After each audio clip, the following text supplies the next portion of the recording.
Indonesia ಪ್ರವಾಸದಲ್ಲಿರುವ ಪ್ರಧಾನಿ ನರೇಂದ್ರ ಮೋದಿ ಅಲ್ಲಿನ ಸಂಸತ್ತಿನ ಜಂಟಿ ಅಧಿವೇಶನ ಉದ್ದೇಶಿಸಿ ಮಾತನಾಡಿದರು.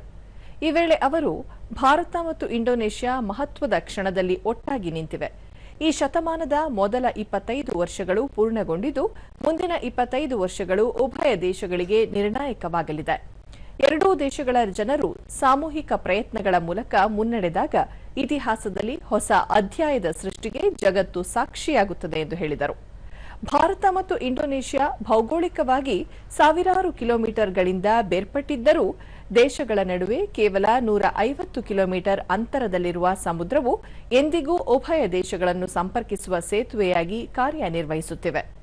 ಭಾರತ, ಇಂಡೋನೇಷ್ಯಾ ಮತ್ತು ಹಿಂದೂ ಮಹಾಸಾಗರ ಎಂಬ ಹೆಸರುಗಳು ನಮ್ಮ ನಿರಂತರ ನಾಗರಿಕತೆಯ ಸಂಪರ್ಕಗಳನ್ನು ಪ್ರತಿಬಿಂಬಿಸುತ್ತವೆ ಎಂದರು.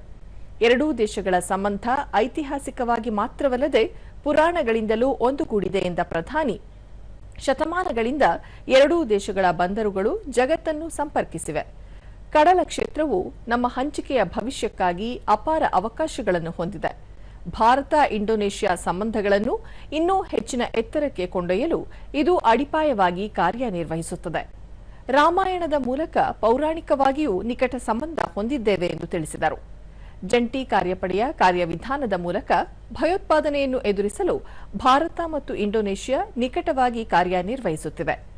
ಉಪಗ್ರಹ ಉಡಾವಣಾ ತಂತ್ರಜ್ಞಾನ ಕ್ಷೇತ್ರದಲ್ಲಿ ಇಂಡೋನೇಷ್ಯಾಕ್ಕೆ ಭಾರತ ತನ್ನ ಬೆಂಬಲವನ್ನು ನೀಡಲು ಎಂದು ಹೇಳಿದರು.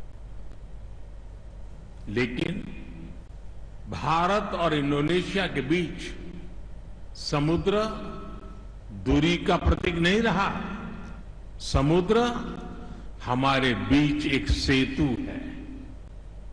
ये हमारे साझा भविष्य का केंद्र है. इंडिया, इंडोनेशिया और इंडियन ओशन, ये नाम हमारे आपसी जुड़ाव की गवाही देते हैं. हजारों वर्षों तक हमारे पोर्ट्स दुनिया को जोड़ते रहे.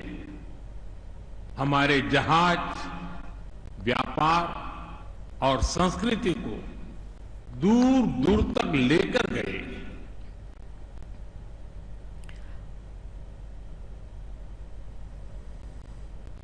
ಬಳಿಕ ಪ್ರಧಾನಿ ಸಂಸತ್ತಿನಲ್ಲಿರುವ ದಾಖಲೆ ಪುಸ್ತಕಕ್ಕೆ ಹಸ್ತಾಕ್ಷರ ಮಾಡಿದರು.